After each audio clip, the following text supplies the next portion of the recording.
भी। और रही बात इधर का एक रोड है, वो भी हमने भेज दिया उसका प्रस्ताव, वो भी जल्दी आपके लिए बीच में सेंक्शन हो जाएगा।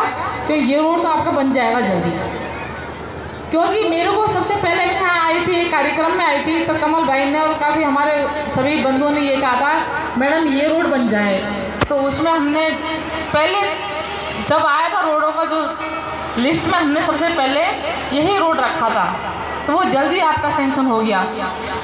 और आगे आगे करेंगे आप लोगों के बीच में जो जो काम है, हम जब भी आप लोग हमसे अवगत कराओगे कि मैडम ये काम है, तो जिसका काम है वो खुद आ सकता है। मेरे यहाँ हर किसी के घर का रास्ता खुला मिलेगा। कभी ये नहीं है कि यहाँ मैडम के पास जाएं नहीं जाएं, काम होगा नहीं होगा। अब देखिए काम तो होते ही रहते हैं, क्योंकि समय आता है जाता है और विधायक भी चेंज होते हैं बनते हैं। और पहले भी आपको पता है कभी कोई काम हुए नहीं हमारे विधानसभा में, हुए क्या? और पहली बार ये हुआ होगा, आपने देखा भी होगा कि विधानसभा में हमारे यहाँ के कोई विधायक बोला है। पहले कोई विधायक कितने रही है, कोई बोला आप लोगों की बात, कोई बात रखी नहीं रखी। इसी प्रकार आप लोगों का आशीर्वाद मिला हमें, हम विधानसभा में आप लोगों की बात रखते हैं और रखते आए हैं, रखते ही रहेंगे जब तक हमारे कहते हैं जान में जान है। आप लोगों की समस्या का समाधान होगा, ये नहीं कि नहीं होगा। और थोड़ा टाइम लगता है, पता है कि सरकार बीजेपी की है। अब रही बात हमारी सरकार होती और कह देते मांग लो जितना मांगना है, हम भाई मांगने से पीछे नहीं हटते, जितना देना देते जाओ। वो थक जाते लेकिन हम मांगते हुए नहीं थकते, ये आपको गारंटी साइड कह देती हूँ। अगली बार सरकार आएगी हमारे जो सीएम बनेंगे कोई भी हो, वो कह दें कि मांग लो जितना मांगना है, तो भाई हमें मांगने से पीछे नहीं हटेंगे और मांगेंगे जितना, क्योंकि काम जरूरी है हमारे लोगों के बीच में।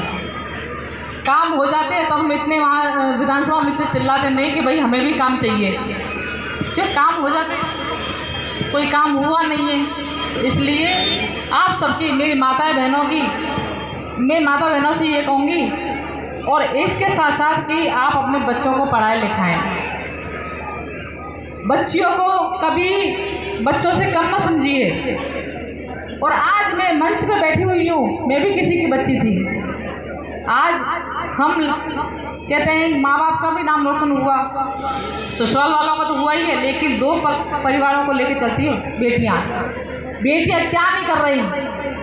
अब आप देखो कि बॉर्डर पे हमारी बेटियाँ भी लड़ रही हैं, बहुएं भी लड़ रही हैं, दुश्मनों से लड़ रही नहीं लड़ रही, तो बेटियाँ किसी से कम नहीं हैं। तो ऐसे कार्यक्रम भी होने चाहिए। इसमें कार्यक्रम में एकता का प्रतीक होता है, एकजुट होते हैं, आप सभी मिलते हैं जुलते हैं, प्यार प्रेम बढ़ता है और ऐसे कार्यक्रमों में प्यार ज़्यादा बढ़ता है। काफ़ी दूर दराज से भी आते हैं लोग, मिलते हैं, ये एक मौका होता है सबसे मिलने का। कब मिलते हैं, कोई नहीं मिलता है ना। आज आपको समय मिला, इसी कार्यक्रम के माध्यम से आप लोगों को सबसे मिलने का मौका मिला, तो आप इतने तादाद में मिल रहे हो, अच्छा लगता है। और ऐसे कार्यक्रम हर बार होने चाहिए, साल में कम से कम 2 कार्यक्रम तो ऐसे होने चाहिए जो सारे और सभी समाजों में। आज गुर्जर समाज में कई बार कार्यक्रम में जाके आई हूँ, तो वहाँ भी हर बार वो गर्मियाँ जैसे कहते हैं गर्मियों की छुट्टियाँ आई नहीं और कार्यक्रम स्टार्ट हो जाते हैं। तो इसी प्रकार सभी समाजों में ऐसे कार्यक्रम भी हो और सभी से मेल मिलाप भी हो और बच्चों पे भी ज़्यादा ध्यान दिया जाए। बच्चियों को आगे बढ़ाना आपका काम है, आपका कर्तव्य है कि हमारी बेटी पढ़ेगी तो हमारा नाम रोशन होगा। तो ज़्यादा ना कह के आप लोगों की बहुत बहुत धन्यवाद है। आप लोगों ने हमें वोट दे के विजयी बनाया है और विधानसभा में भेजा है, फिर से धन्यवाद दूंगी। और कैरा की ढाणी में आप लोग जब जब बुलाओगे हम तब आप लोगों के बीच में आएंगे। एक बार जोरदार जय करना है अशोक गहलोत, हमारी विधायक कैसी हो, अलीता जाटव जैसी हो।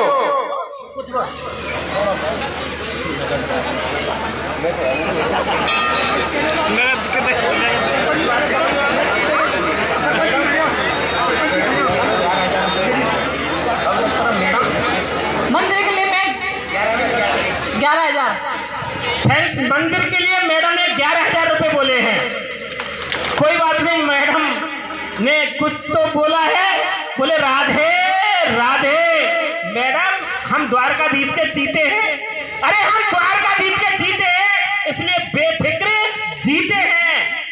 बंद किनारा बेकिनारों के लिए, सहारा बेसहारों के लिए, और अपने लिए जी सके तो क्या जी सके तो लाखों और करोड़ों के लिए ऐसी भावनाएं होनी चाहिए। बोले द्वारकाधीश महाराज की।